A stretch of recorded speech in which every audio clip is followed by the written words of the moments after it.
You're telling me as women this is what we fought for? To go to work. To work. In any conditions. Impossible. I quit at being independent. I don't want to do this shit no more. This shit is draining. I'm so ready to have a man come into my life and take care of me.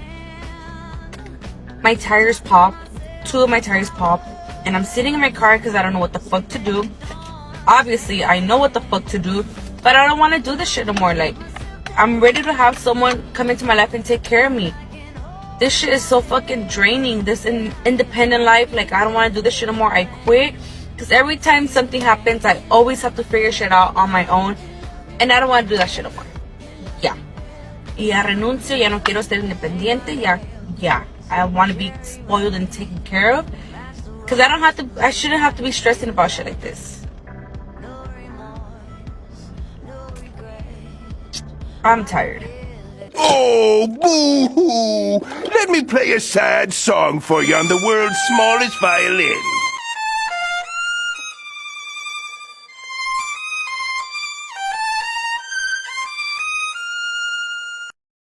I don't aspire to be a strong, independent woman. Let me clarify that I'm not a femcel or anything similar. I'm conventionally attractive with numerous romantic opportunities. However, none of them have led to a lasting connection. Each time I meet someone I like and want something serious with, they're not seeking a committed relationship. I'm not seeking relationship advice. I'm just exhausted by everyone suggesting, "It'll happen when you stop looking for it," or "Romanticize taking yourself on dates," or "Go alone, you won't regret it." I'm weary of doing everything alone. I've been single for 6 years, traveled alone, lived abroad alone, had countless solitary restaurant meals, cooked elaborate dinners alone, and undertaken solo adventures like camping, backpacking, and kayaking. I got a dog, whom I love, but I'm still doing everything alone. I'm drained. I'm tired of feeling like I have a moral failing because I don't enjoy my own company enough to fully relish life alone. I'm tired of being told that the reason I can't find someone is that I haven't learned to be happy alone, and once I do, someone wonderful will waltz into my life. I'll admit I'm bitter. All my friends are in serious relationships, and I hardly see them without their partners. I don't adhere to traditional family values, and I don't know if I want kids yet. But I genuinely believe life can only be fully enjoyed with companionship. What's the point of traveling, trying new things, and creating memories if I can only reminisce with myself? Why spend hours making a great meal if I don't have anyone to share it with? I'm not afraid to do things alone. I just don't want to. Lately, when I force myself to do things alone, I'm overwhelmed with immense sadness at wanting someone to share the experience with.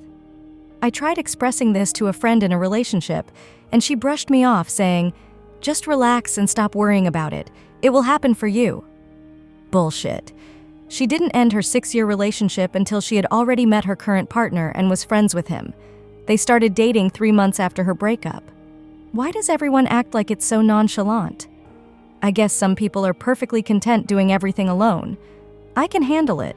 Change a tire, go on a road trip, fix things around the house, cook, clean, try new things, and attend concerts. I just don't want to do it alone anymore. And here's the funny part. These girls, these strong, independent women, essentially become the man that they wanted in the first place. Ooh. They become a boss babe, they make this money, they become successful. And what women don't understand is when you become a boss babe and you make money and you become successful, what ends up happening is you take on masculine tendencies. You take on masculine traits. And guess what happens when you meet a guy that's actually masculine that meets a masculine woman? Clash. Yeah, it's a clash. And not only that, a guy like me, if I meet a chick that's like a boss babe or whatever, I put her in the sex only category. And here's the scary part. She'll never know it. I have no desire to be an independent woman. While I consider myself a feminist, the prospect of obtaining a job and assuming numerous responsibilities after graduating, which is imminent, overwhelms me. I understand that most people may not relish the idea of work, but I find myself daydreaming about a life where my financial needs are taken care of. These fantasies often distract me from my current relationship, where we both strive for equality. I believe I would be genuinely content managing a household, cooking, and cleaning while someone else handles the financial aspects. I admit to harboring secret envy for women I observe with significantly older or wealthier husbands. These women seem to live life on their own terms without the constant stress of financial concerns or worries about the future. I wouldn't express these feelings among my peers due to the prevalent expectation to be career-driven in all my social circles. However, I recognize that this is not my inclination. I wish I could relinquish my responsibilities and have someone else take care of me. I don't want to be an independent woman anymore. It's not all that it's cracked up to be. This message is for my future husband, so if you're not my future husband, please keep scrolling. Daddy, I don't want to work anymore. So, I decided that I need me a sugar daddy, but I want me a sugar daddy that don't want no sugar. That being this independent woman paying all the bills, like, that's ghetto. No, send my husband right now. I don't know if anybody else has realized this, but this whole independent woman thing, I don't need nobody. I can do bad all by myself. It's feeling like a scam. I don't know who needs to hear this, but the whole independent, I want to be independent. I got my own bag. Ladies, it's dead. I know how Libby said. She got her own house. She got her own car. 2 jobs, work hard. You a bad broad. I don't want to be a bad broad no more. I did my own business and I worked as a girl boss for 7 years. Now that I turned 30, I've realized that actually I am a very dependent person. Yes, I am independent, but I'm someone who prefer depend on someone. Silly rabbit. Don't be a silly rabbit. Tricks are for kids. Tricks are only supposed to be for kids. I have no desire to embody the stereotype of a strong, independent woman. Lana Del Rey's recent Instagram post perfectly encapsulated how I feel. While there's a valid place for women's empowerment and dominance, it's not a universal aspiration for every girl. Personally, I prefer a dynamic where I can take a submissive role with my partner, enjoying serving him and fulfilling his desires. I have no interest in being the one in control. Women like Lana and myself often face judgment and are labeled as weak by those advocating for strong women. The reality is, I could be dominant if I wanted to. I simply choose not to because it doesn't align with my personal fulfillment. A strong, independent woman is essentially an average adult. Many women proudly embrace the label of being strong and independent with a mantra of, "I don't need no man."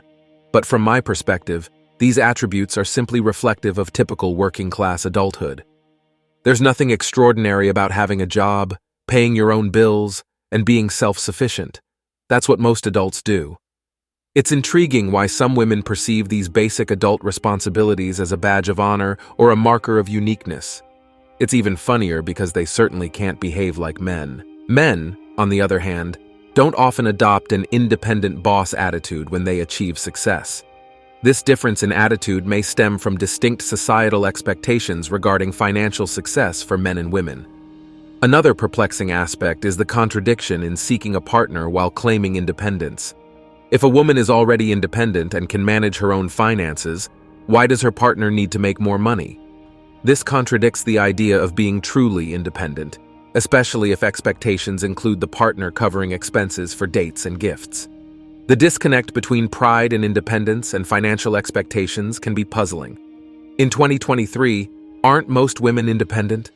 They have increased access to education, job opportunities, and support from governments and society. Women, in many cases, are shielded from challenges and seldom held accountable. While men face daily scrutiny, women enjoy support without the need to prove themselves. This isn't to diminish the challenges women may face, especially when raising children, but it highlights the perception of a hero complex.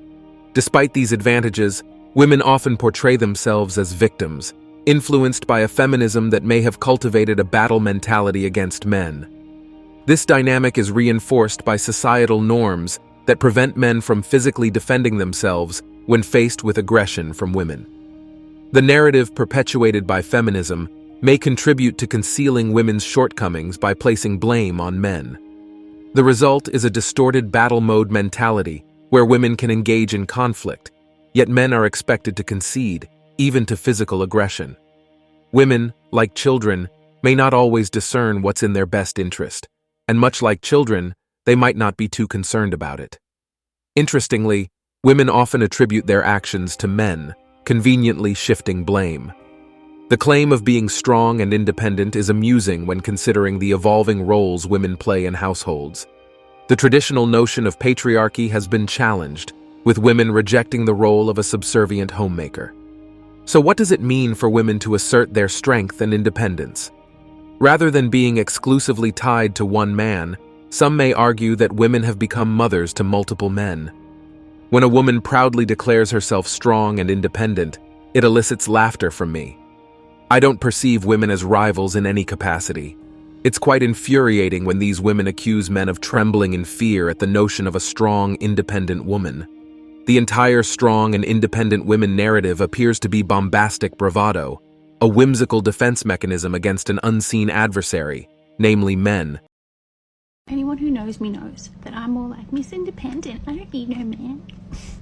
Until now. I am 40 years old. Oh, damn! I am tired. And I am sick to death of mowing and whippersnipping my yard.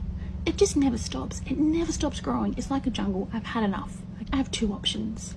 I either move out of this house and move into a unit that's all concrete with no yard, or I get married. Hit me up.